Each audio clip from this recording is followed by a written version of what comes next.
Caucus Chairs Award recognizes an individual who has made outstanding contributions to our industry, and this year's honoree, Kevin Bright, exemplifies the very best. One of television's most successful producer-directors, Kevin is now giving back to the next generation heading into our business.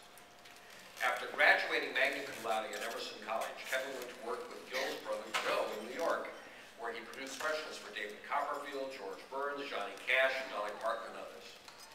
Then moving to Los Angeles, he started working in comedy, winning a Kid Lace Award for HBO's The History of White People in America, then on to other specials, including for Robert Williams.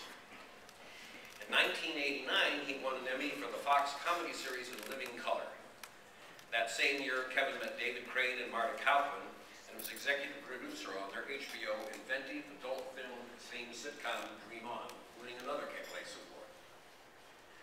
One of TV's most successful creative teams, Bright Kaufman Crane, was born. And at Warner Brothers, they did a number of comedy series, including Veronica's Closet and Family Album.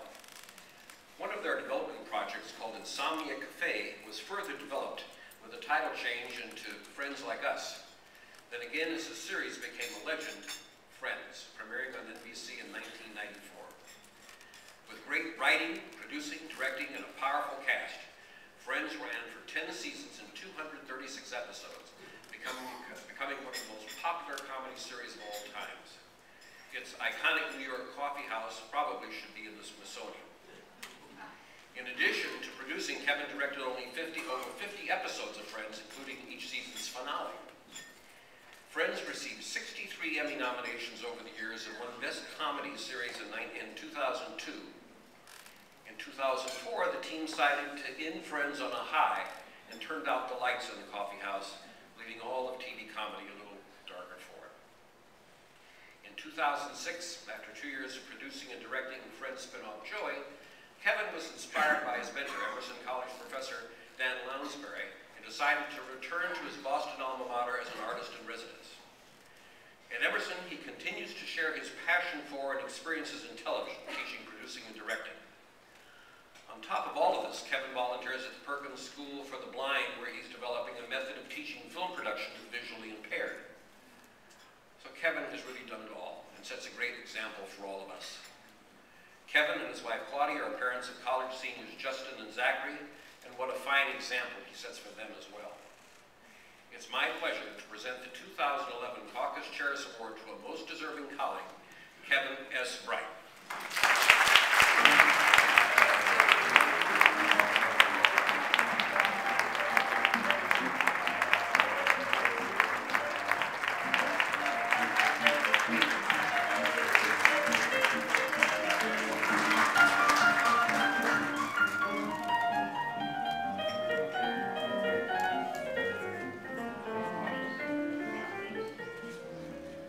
Room for 20 pieces of fruit. Very good, very good. Okay. I go old school, so if I don't look there. Kevin Bright acceptance, it says. All right, well, first of all, I want to thank the Caucus, and particularly Dennis and the Godfather, Don Freeze, for giving me this honor. That's right, Chuck. Okay. I also want to acknowledge all the people in this room whom over the years I've had the pleasure to work with. I know you all feel the same way about me too. After all, this is show business and everybody loves everybody. When I first heard about the award, it made me think back on the beginning of my career in 1976. I realized how blessed I was to work and learn from some of the best producers in television. So tonight I'd like to pay tribute to all my teachers. It started at Emerson College, where I met my professor and mentor, Dan Lounsbury. Dan was a successful variety show producer, and when the business moved to the West Coast, he decided to stay east and teach college. I remember him showing us his Bell telephone hour, The Many Faces of Romeo and Juliet. Growing up on Jackie Gleason, the Smothers Brothers, and yes, Donnie and Marie, I was hooked. When I graduated, I wanted to produce variety specials like my idols, Dwight Hemian and Gary Smith. My dad, Jackie, was in show business his entire life as a performer and later as a manager, so fortunately, nepotism was in my favor. My dad introduced me to Joseph Cates, who hired me as a runner to do 2 specials over 3 months.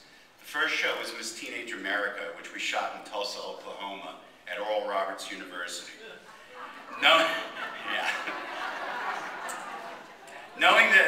Knowing at this point that Joe loved bagels and lox for breakfast, I somehow managed to find fresh bagels and lox in Tulsa. I had made my impression. I was in. 3 months turned into 6 years and an incredible learning experience. Joe's office was small. 6 months after starting as a runner, I was promoted to production manager. A couple of years later, I was an associate producer. And at 28, Joe gave me my chance to produce my first network special, The Magic of David Copperfield. I learned budgets, contracts, foreign sales, but most of all, Joe taught me you needed to be tough to survive in this business.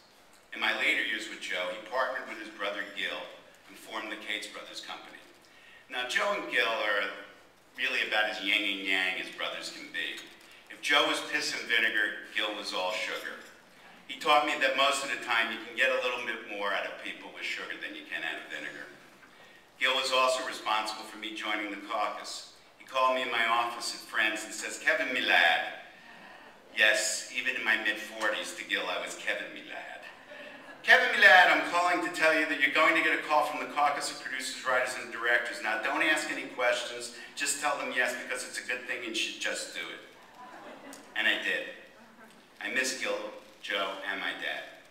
I want to think they're sitting in the same section upstairs enjoying this show tonight. During that time that I worked for Joe and Gil, Walter C. Miller directed many of the shows.